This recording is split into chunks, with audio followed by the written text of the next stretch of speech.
लिया है हमने 1 टेबल स्पून के करीब। कोफ्ते बनाने के लिए हमने जो है वो सबसे पहले चॉपर के अंदर हरा मसाला डाल के इसके चॉप कर लेना है, और चॉप करने के बाद हम इसे कीमे में मिक्स करेंगे। इस तरह से हम तमाम मसाले जो है वो कीमे के अंदर ऐड करेंगे। अब हमने जो है वो ब्राउन प्याज को क्रश करना है, उसे भी कीमे में ऐड करना है, और इसके बाद जो है वो हमने वो योगर्ट ऐड करना है, और तमाम स्पाइसेस को कीमे में डालने के बाद हम इसे अच्छे से मिक्स करेंगे। मिक्स करने के बाद इसे आप एक दफ़ा जो है वो चॉप करेंगे ताकि तमाम स्पाइसेस जो है वो कीमे के अंदर रच बस जाएँ और आपको इस तरह का टेक्सचर जो है वो मिले।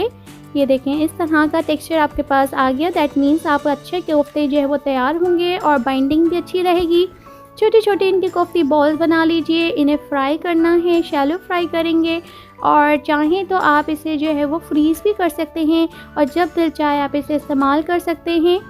बहुत ज़्यादा इसे ओवर कुक नहीं करना है, जस्ट 10 to 15 मिनट्स आपने इसे फ्राई करना है और इसे निकाल लेना है, ठंडा करना है और इसे फ्रीज़ कर सकते हैं।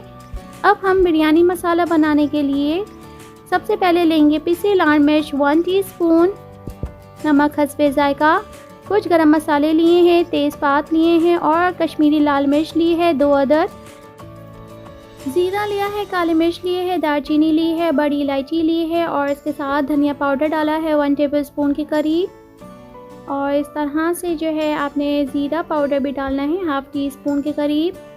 फिर एक पैन में आपने जो है ऑयल लेना है 1/2 कप, और उसे प्याज डालने के बाद उसे अच्छे से फ्राई करना है। लाइट गोल्डन ब्राउन प्याज फ्राई हो जाएगा तो फिर हम इसको जो है वो पेस्ट बनाएंगे।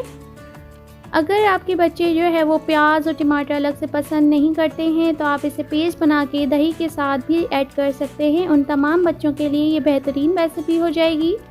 अब हमने ब्राउन प्याज का जो पेस्ट बनाया था और टमाटर का पेस्ट बनाया था, 2 अदद प्याज और 2 अदद टमाटर लिए थे, उसको हमने पेस्ट बनाया और उसे मसाले बनाने के लिए ऑयल में डाला, और तमाम जो है वो स्पाइसेस हमने ऐड करने हैं। उसे अच्छे से भुनाई करनी है ताकि तमाम मसालों का अरोमा जो है वो सालन में आ सके। अब हमने जो है वो मसाले के अंदर कोफ्ते डालने हैं और 10 से 15 मिनट इसे मज़ीद भुनाई करनी है, और ताकि तमाम मसालों का अरोमा कोफ्ते के अंदर भी रच बस जाए। इसके साथ हम इसके अंदर ऐड करेंगे 1/2 कप के करीब पानी, ताकि कोफ्तों की गलावट भी अच्छे से हो जाए। बिरयानी मसाला हमारा रेडी हो जाएगा। इसके बाद हमने चावलों को बॉईल करना है। 1 किलोग्राम हमने चावल लिए हैं बासमती, और इसे हमने 30 मिनट्स के लिए भिगोए हैं, और इसे हमने जो है वो एक कनी पे बॉईल करना है और इसे निथार लेना है। अब हम जो है चावलों के साथ मसाले की लेयर लगाएंगे। सबसे पहले आप चावलों की लेयर लगाइए, फिर उसके बाद आप मसाले की लेयर लगाइए। इस तरह से आप जो है वो बारी बारी लेयरिंग कंप्लीट करें। और अगर आपने मेरा इंस्टाग्राम चैनल अभी तक सब्सक्राइब नहीं किया है, फॉलो नहीं किया है, तो प्लीज़ आपके साथ आईडी शेयर की गई है, आप ज़रूर जो है वो डिस्क्रिप्शन बॉक्स में जाइएगा और मेरे अकाउंट को फॉलो करिएगा। और वहाँ पे भी आपको बहुत सारी मज़ेदार रील्स और शॉर्ट्स आपको देखने को मिलेंगे। फिर हमने खूबसूरती के लिए जो है वो फूड कलर ऐड करना है और उसे दम देना है तकरीबन 15 से 20 मिनट के लिए मीडियम लो फ्लेम पे। लीजिए, कोफ्ते बिरयानी की रेसिपी तैयार है। कोफ्ते बिरयानी खाने के लिए मज़ेदार रेसिपी आपके सामने पेश की गई है। इस रेसिपी को ज़रूर आप ट्राई कीजिएगा और इन्जॉय कीजिएगा अपनी फैमिली में, और जो है वो दावतों में बनाइए ताकि एक मुनफरद रेसिपी लोग इन्जॉय कर सकें। फिर मिलते हैं एक नई और बेहतरीन रेसिपी के साथ। टेक केयर, अल्लाह हाफ़िज़।